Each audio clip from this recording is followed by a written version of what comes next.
EDU study junction पर आपका स्वागत है। मैं लेकर आया हूँ प्राचीन भारतीय इतिहास के वन लाइनर प्रश्नों की श्रृंखला। पहला क्वेश्चन है, भारतीय सीमा में सर्वप्रथम प्रवेश करने का श्रेय किसको है? डेमेट्रियस को। इसने 183 ईसा पूर्व में पंजाब के कुछ भागों को जीतकर साकल को अपनी राजधानी बनाई तथा अपने पिता की पूज्य स्मृति में इसका नाम यूथिडेमिया रखा। इसी समय यूक्रेटाइडेज ने बैक्टीरिया में विद्रोह कर दिया, जिसके फलस्वरूप बैक्टीरिया डेमेट्रियस के हाथ से निकल गया और यूक्रेटाइडेज ने भारत के उत्तरी पश्चिमी सीमांत के कुछ प्रदेशों को जीतकर तक्षशिला को अपनी राजधानी बनाया। कालांतर में भारत में यूनानी शासन दो भागों में स्थापित हो गया, जिसे डेमेट्रियस वंश एवं यूक्रेटाइडस वंश के रूप में जाना गया। अगला क्वेश्चन, तीसरा, सबसे प्रसिद्ध यवन शासक था मिनांडर। संभवतः नागसेन ने इसे बौद्ध धर्म में दीक्षित किया था। चौथा, बौद्ध साहित्य में मिनांडर का नाम मिलता है मिलिंद। पांचवा, भारत पर यवनों का प्रथम आक्रमण किसके समय में हुआ था? पुष्यमित्र शुंग के समय। इसका उल्लेख गार्गी संहिता तथा मालविका अग्निमित्रम में हुआ है। छठा, मिनांडर की कांस्य मुद्राओं पर किसका चिन्ह मिलता है? धर्म चक्र का। सातवां, ज्योतिष के क्षेत्र में भारत यूनान का ऋणी है। इसका उल्लेख हुआ है गार्गी संहिता में। आठवां, भारत में सैन्य शासन प्रणाली की शुरुआत किनकी देन है? हिंद यूनानी प्रशासन की। नौवां, कला की गांधार शैली की नींव पड़ी हिंद यवन शासन काल में। इसे हेलेनिस्टिक कला भी कहा जाता है। 10वां, सांचे में ढली मुद्राओं के निर्माण की विधि भारतीयों ने किससे ग्रहण की थी? यूनान से। 11वां, सिक्कों पर लेख उत्कीर्ण करवाने की परंपरा सर्वप्रथम किसने प्रचलित की? इंडो ग्रीक शासकों ने। 12वां, सर्वप्रथम सोने के सिक्के जारी किए इंडो ग्रीक शासकों ने।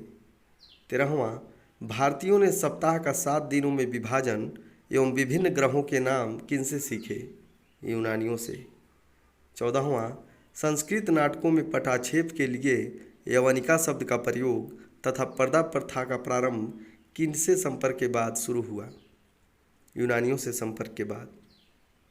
15वां, यूनानियों के बाद भारत पर आक्रमण किया मध्य एशिया के शकों ने। 16वां, शकों के विषय में प्रारंभिक जानकारी मिलती है दारा के नक्शे रुस्तम प्रस्तर लेख से। नेक्स्ट क्वेश्चन, चीनी ग्रंथों में शकों को कहा गया है सई तथा सई वांग। 18वां, भारतीय साहित्य में शकों के प्रदेश को कहा गया है शकद्वीप व शक स्थान। 19वां, शकों की कुल कितनी शाखाएं थीं? 5। भारत में वे मुख्यतः 2 भागों में विभाजित हुए। प्रथम उत्तरी क्षत्रप कहलाते थे, जो तक्षशिला एवं मथुरा में थे, और दूसरे पश्चिमी क्षत्रप कहलाते थे, जो नासिक एवं उज्जैन में थे।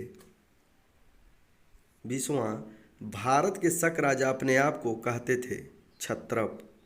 21वां, तक्षशिला के प्रथम शक क्षत्रप शासक के रूप में उल्लेख मिलता है माउस का।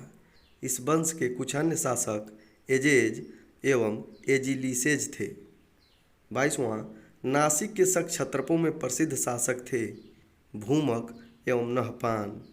23वां, उज्जैन का प्रसिद्ध शक शासक था रुद्रदामन। 24वां, रुद्रदामन के विषय में जानकारी मिलती है उसके जूनागढ़ अभिलेख से। इसी अभिलेख से पता चलता है कि उसके राज्यपाल सुविशाख ने सुदर्शन झील के बांध का पुनर्निर्माण करवाया था। 25वां, गोंडोफर्नीज की राजधानी थी Takshashila. Next question, Saint Thomas नामक ईसाई भारत में ईसाई धर्म का प्रचारक बनकर किसके शासनकाल में आया था? गोंडोफर्नीज के शासन में। 27वां, भारत में सर्वप्रथम कुषाण सत्ता का वास्तविक संस्थापक माना जाता है विम कडफिसेस को। 28वां, भारत में सर्वप्रथम सोने के सिक्के किसने चलाए? विम कडफिसेस ने। 29वां, विम कडफिसेस के सिक्कों पर आकृति मिलती है शिव, नंदी एवं त्रिशूल की। 30वां, विम कडफिसेस ने उपाधि धारण की थी महेश्वर की। 31वां कनिष्क का शासनकाल था 78 से 105 ईस्वी। 32वां कनिष्क की राजधानी थी पुरुषपुर या पेशावर तथा मथुरा। 33वां कनिष्क का चीन के किस शासक के साथ युद्ध हुआ? पांचाओं से, जिसमें पहले कनिष्क की पराजय हुई परंतु बाद में वह विजयी हुआ। 34वां कनिष्क के समय कौन सी बौद्ध संगति हुई? चतुर्थ बौद्ध संगति कश्मीर के कुंडल वन में। यही बौद्ध धर्म हीनयान और महायान में विभाजित हो गया।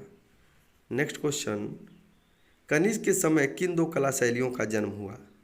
गांधार कला तथा मथुरा कला। गांधार कला में बुद्ध एवं बोधिसत्वों की मूर्तियां काले स्लेटी पाषाण से बनाई गई हैं। 36वां मथुरा कला शैली का जन्म किसके समय हुआ? कनिष्क के समय।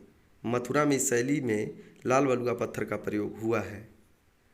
37वां बुद्ध की प्रथम मूर्ति का निर्माण किस शैली के अंतर्गत हुआ? मथुरा शैली के अंतर्गत। 38वां कश्मीर में कनिष्कपुर नगर की स्थापना की थी कनिष्क ने। 39वां सर्वाधिक शुद्ध स्वर्ण सिक्के किसने जारी किए? कुषाणों ने।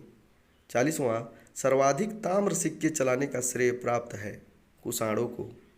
41वां कनिष्क के दरबार में रहते थे अश्वघोष, वसुमित्र, चरक तथा नागार्जुन। 42वां कनिष्क का पुरोहित था संगरक्ष। 43वां 78 ईस्वी के शक संवत का संस्थापक था कनिष्क। 44वां कनिष्क के बाद उसका उत्तराधिकारी बना उसका पुत्र वशिष्क। नेक्स्ट क्वेश्चन, कश्मीर में हुस्कपुर नामक नगर की स्थापना करवाई थी हुविस्क ने। यह शिव एवं विष्णु का उपासक था। 46वां कुषाणों ने सिक्के जारी किए केवल स्वर्ण एवं तांबे की, इन्होंने चांदी के सिक्के नहीं चलाए।